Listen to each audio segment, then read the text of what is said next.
शिकारीसाठी जात असते, शिकार करायचा. खूप दूरवर गेला, मात्र राजा दशरथाला शिकार काही सापडली नाही. राजा दशरथाबरोबर असलेला फौजफाटा राजा दशरथाने माघारी धाडला आणि सर्व सैनिक त्याच्या नगरीत पुन्हा परतले. राजा निराश नजरेने संपूर्ण अरण्यात शिकारीसाठी फिरत होता. अनेक दिवस, अनेक रात्र राजा दशरथ शिकारीसाठी या अरण्यात फिरू लागला. राजाला खूप मोठं दुःख, या दुःखामध्येच तो या अरण्यात फिरत होता. शेवटी त्याने एक पर्यायच निवडला. एका नदीकाठी बसायचं त्याने मनात विचार केला आणि एका नदीकाठी जाऊन एका झाडापाशी राजा दबा धरून बसला. आणि त्याच वेळेत आणि त्याच संध्येला श्रावणबाळ आपल्या आई वडिलांची इच्छा म्हणून काशी यात्रेला गमन करत होता. आई वडिलांची इच्छा, आई वडिलांचा आदेश आणि त्यांची इच्छा म्हणून कार्य करणारे छोटंसं बाळ आपल्या आई वडिलांची इच्छा म्हणून काशी यात्रेला गमन करत होता. काशी यात्रेला गमन करत असताना आई वडिलांना खूप तहान लागते. ते श्रावण बाळाला म्हणतात, बाळ आम्हाला खूप तहान लागली रे, तू आम्हाला पाणी आणून देतो का? श्रावण बाळ म्हणतो, हो मी तुम्हाला पाणी आणून देतो.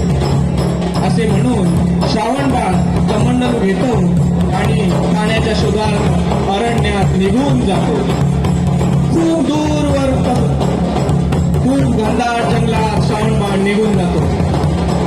अखेर त्याला नदी दिसते आणि श्रावण बाळाला आनंद होतो. मी माझ्या आई वडिलांना पाणी नेऊन देणार, याच हर्षोल्लास तो आनंद होतो आणि आपल्या सोबत आणलेले कमंडलू नदीमध्ये बुडवू लागतो. बुडबुड बुडबुड बुडबुड असा आवाज होतो आणि त्याच वेळेला बसलेला हा राजा दशरथ वाटतं त्याला की सावध आहे. कोणताही विचार न करता बाण सोडतो आणि धस्कन जाऊन श्रावण बाळाच्या छातीमध्ये घुसताना एक मोठी आर्तकी काळी आई. श्रावण बाळ जमिनीवर कोसळतो. राजा दशरथ धावत जातो आणि त्याला समजतं की हे सावध नसून हा मनुष्य प्राणी आहे. तो त्याला विचारतो, तू कोण आहेस?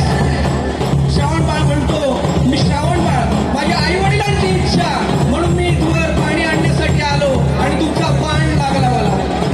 माझ्या आई वडिलांना हे पाणी नेऊन द्या. एवढं बोलून श्रावण बाळ आपले प्राण टाकतो.